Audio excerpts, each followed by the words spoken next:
अलिबाग नागाव समुद्र किनाऱ्यावर 6 किलोमीटर लांबीचा बंधारा नष्ट झाल्यानं गाव धोक्यात आहे।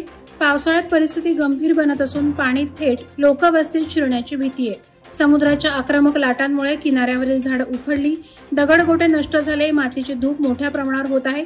स्थानिक नागरिक, व्यावसायिक आणि रिसॉर्ट मालकांनी प्रशासनाकडे वारंवार पाठपुरावा केला असतानाही कोणतीही ठोस उपाययोजना करण्यात आलेली नाही।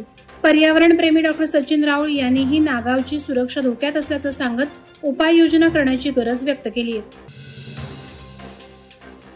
हिरो मोटो कॉर्पचे अधिकृत विक्रेते असलेल्या HM मोटर्स पनवेल यांच्याकडून नवीन इलेक्ट्रिक स्कूटर विडा VX2 चं भव्य लॉन्चिंग करण्यात आलं। या कार्यक्रमात पनवेल पोलीस निरीक्षक माननीय अभिजित अभंग यांच्या प्रमुख उपस्थितीत तसंच HM मोटर्सचे पार्टनर मनोज सूचक आणि सुनील सूचक यांच्या हस्ते स्कूटरचं अनावरण करण्यात आलं। विडा VX2 या अत्याधुनिक इलेक्ट्रिक स्कूटरबाबत सविस्तर माहिती कंपनीचे CEO हर्षल सूचक यांनी उपस्थितांना दिली। यावेळी HM मोटर्सचे CFO सिद्धार्थ सूचक आणि CEO जिनल सूचक यांनी उपस्थित सर्व पत्रकार बंधूंचे मनपूर्वक स्वागत केलं। या इलेक्ट्रिक स्कूटरचे 2 व्हेरियंट विडा प्लस आणि विडा गो बाजारात उपलब्ध असून त्यांचं booking HM Motors Panvel Navi Mumbai येथे सुरू झालंय। पाली खोपोली राज्य महामार्गावरील तिवरे गावच्या हद्दीत 2 कारमध्ये जोरदार धडक होऊन भीषण अपघात झाला। या सेलेरिओ कारचा चालक गंभीर जखमी झाला असून इतर प्रवाशांना किरकोळ दुखापत झाली। होंडा आणि सेलेरिओ या 2 कारमध्ये वळणावर समोरासमोर धडक झाली। अपघातग्रस्त कारमधून दारूच्या बाटल्या आढळल्याने संबंधित तरुण गटारी साजरी करण्यासाठी बाहेर पडले असावेत असा अंदाज व्यक्त करण्यात येत आहे। दोन्ही कारचं मोठं नुकसान झालं असून अपघाताबाबत पुढील तपास पाली पोलीस करत आहेत।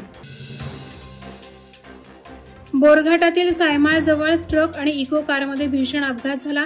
नियंत्रण सुटलेल्या ट्रकने समोरून येणाऱ्या कारला जोरदार धडक दिल्याने संध्या घोरपडे राहणार तळदेव महाबळेश्वर या महिलेचा जागीच मृत्यू झाला, तर 3 जण गंभीर जखमी झाले। ट्रक वळवताना तो उतारावरून घसरला आणि कारसह दोन्ही वाहनं खड्ड्यात कोसळली। जखमींना तात्काळ रुग्णालयात दाखल करण्यात आलं। घटनास्थळी खोपोली पोलीस आणि मदत पथक दाखल झालं। वाढत्या अपघातांच्या पार्श्वभूमीवर बोरघाटात सुरक्षेच्या तातडीच्या उपाययोजनेची गरज व्यक्त केली जात आहे। उरणमधील फुंडे, डोंगरी आणि पाणजे गावाकडे जाणाऱ्या रस्त्याची अत्यंत खराब अवस्था असून रस्त्यावर जागोजागी खड्डे पडले। पावसामुळे या खड्ड्यांमध्ये पाणी साचून अपघातांचा धोका वाढलाय।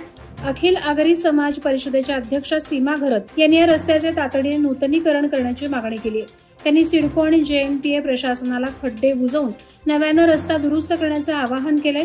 उरण विकसित होत असला तरी रस्त्यांची दुरावस्था आणि भ्रष्ट कारभारामुळे नागरिकांना तारेवरची कसरत करावी लागते। प्रशासनानं तत्काळ कारवाई करावी अशी मागणी आहे। उरणमध्ये मुख्यमंत्री देवेंद्र फडणवीस यांच्या वाढदिवसानिमित्त भाजपच्या वतीनं महारक्तदान संकल्पनेतून रक्तदान शिबिराचं आयोजन करण्यात आलं। या शिबिरात आमदार महेश बालदी यांच्या पत्नी नीता बालदी यांनीही सहभाग घेत रक्तदान केलं। भाजपा प्रदेशाध्यक्ष रवींद्र चव्हाण यांच्या मार्गदर्शनाखाली उरण तालुका भाजपाच्या वतीनं आयोजित करण्यात आलेल्या रक्तदान शिबिरात 80 रक्तदात्यांनी रक्तदान केलं। या कार्यक्रमाला भाजपाचे पदाधिकारी, कार्यकर्ते, सामाजिक संघटनांचे प्रतिनिधी, नागरिक उपस्थित होते। यावेळी जे रुग्णालय, वैद्यकीय टीम आणि रक्तदात्यांचे आभार मानण्यात आले। रोटरी क्लब ऑफ पनवेल सेंट्रलचा पदग्रहण सोहळा नुकताच उत्साहात पार पडला।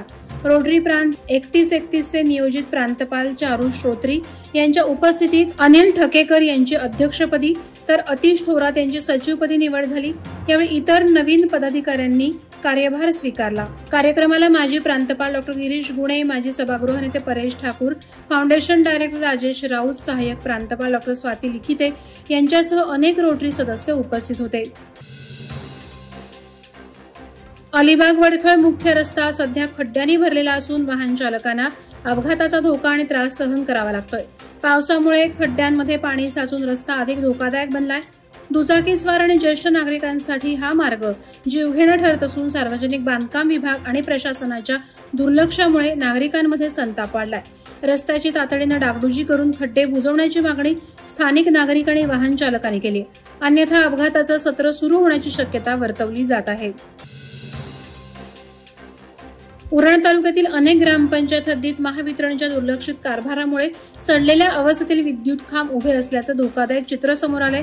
पावसाळ्यात हे खांब नागरिक वा जनावरांवर कोसळल्यास जीवितहानी होण्याची भीती आहे। स्थानिकांनी वारंवार निवेदनं देऊनही महावितरणचे अभियंते आणि कर्मचारी नागरिकांच्या समस्यांकडे दुर्लक्ष करत असून गोदाम मालक आणि बिल्डर यांना प्राधान्य देत असल्याचा आरोप आहे। मुख्यमंत्री देवेंद्र फडणवीस यांच्याकडे ऊर्जा खातं असतानाही या गंभीर प्रश्नाकडे लक्ष दिलं जात नसल्याने नागरिकांमध्ये नाराजी आहे। वादळवारा live news bureau, Raigad. Navi Mumbai व रायगड जिल्ह्यातील ताज्या बातम्या आणि घडामोडींसाठी सबस्क्राईब करा वादळवारा लाईव्ह चॅनल आणि दाबा बेल आयकॉन।